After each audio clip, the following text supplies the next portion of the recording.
How about a big round of applause for Rio Grande del Norte National Monument?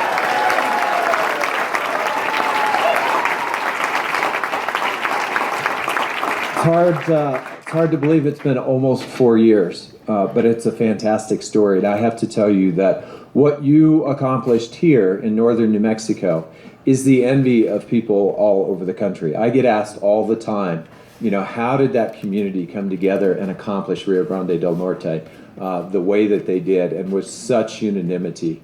And I am very, very proud of what you've accomplished here. I'm proud of what we were able to do with the Columbine Hondo Wilderness and protecting our watersheds and our wild trout.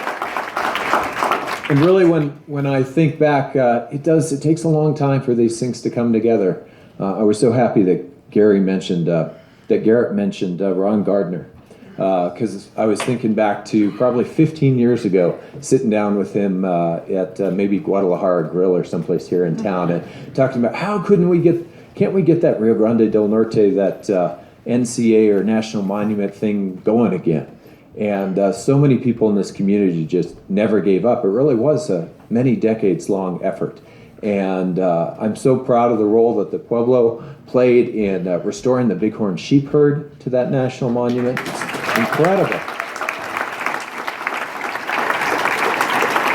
And when I think about the days in my own life that matter the most, that sit in my heart and that generate the memories that are really who I am, so many of them happened within a stone's throw of right here in your backyard, on your public lands.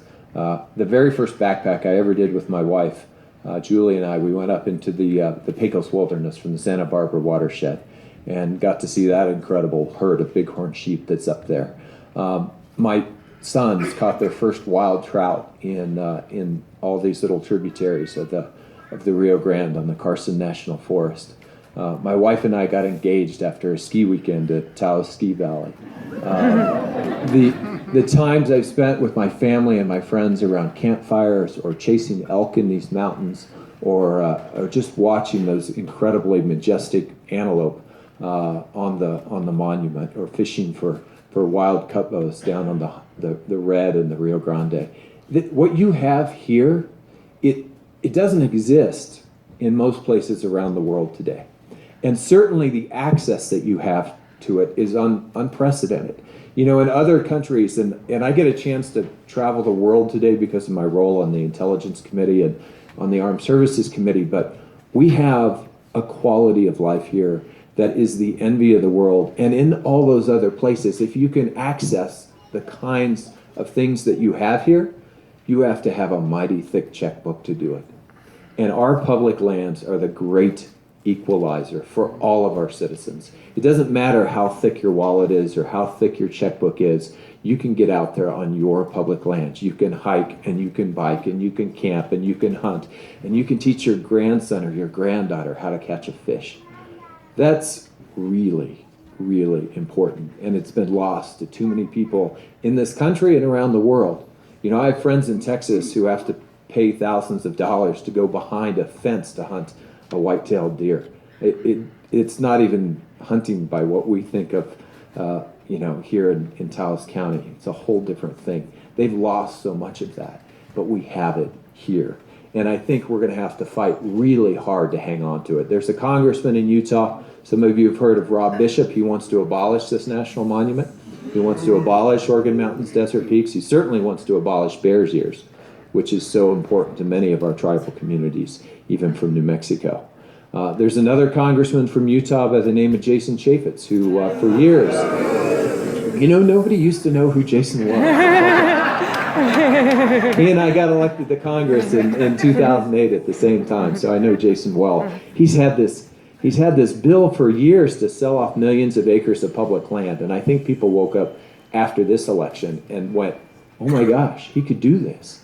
And the response from across the West in particular, even from the outdoors people in his own state, was overwhelming. He turned around and pulled that bill and declared it dead within days of introducing it.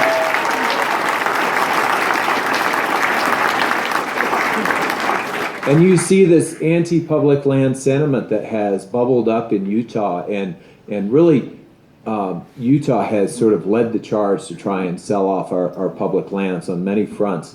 But you see it having economic consequences. The outdoor retailers are leaving the state of Utah. They're leaving Salt Lake City because the governor continues to chase that very extreme agenda, and they're going to lose tens of millions of dollars a year from that lost event alone. I've told the outdoor retailers New Mexico is open for business.